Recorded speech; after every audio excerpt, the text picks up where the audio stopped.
Italian. The home of the Lamborghini, the Ferrari, the Maserati, the Ducati, and the Moto Guzzi motorcycles. And of course, Venieri. And if you're not familiar with Venieri, you should, because they make Italian backhoes.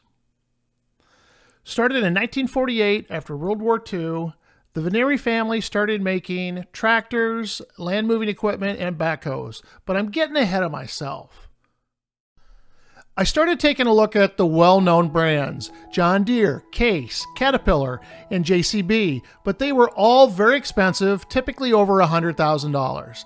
And then I found this Venieri in West Des Moines for $46,000 and only 350 hours on the meter. I immediately fell in love. You see, I found this property and I had to demo this buildings, and I realized that a backhoe is the Swiss Army knife, the perfect tool to take this buildings down. So I pulled the trigger on this 2018 Venieri and had it delivered out to the property.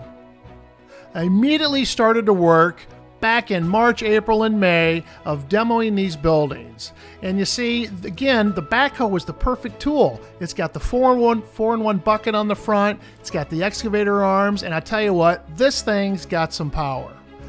I immediately started taking down the frames. We started separating out the metal, the wood, the concrete, what was going to the junkyard. I bought a dump trailer for $10,000, and man, I was in business. This thing was the perfect tool.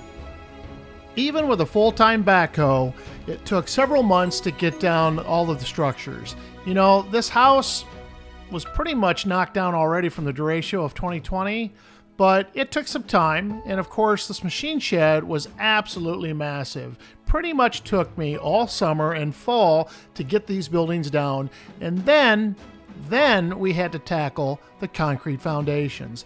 Luckily, we had this 4-in-1 bucket. You know, when I was talking to people about these, they said you need to have a backhoe that's got a thumb on the back on the excavator because you're going to be picking up concrete. Well, this one doesn't have the thumb, but what it does have is this 4-in-1 bucket. This 4-in-1 bucket could grapple and lift massive amounts of concrete, pick it up, put it in the dump trailer, and then I could get rid of it. This was a must-have. I can totally see why they said if you don't have a thumb on this excavator hand, you are not going to be able to get rid of this concrete. Luckily, I had this 4-in-1 bucket. So the biggest concern I had was serviceability. So the Venieris come with a German Deutsch engine, which a lot of people in the area are actually licensed to service. And this thing is pretty simple. It's all analog, not a lot of computers, not a lot of things to plug into. So from my background, being a DIYer, I was able to use this thing day in and day out, service it, and we still have the dealer in Des Moines that we can still get some of those parts for. But I highly recommend the Venieri for the cost and what this thing can do. It is well worth the money. If you've used a Venieri in the past, let me know what you think. Please hit like and subscribe to our channel. Thanks for watching.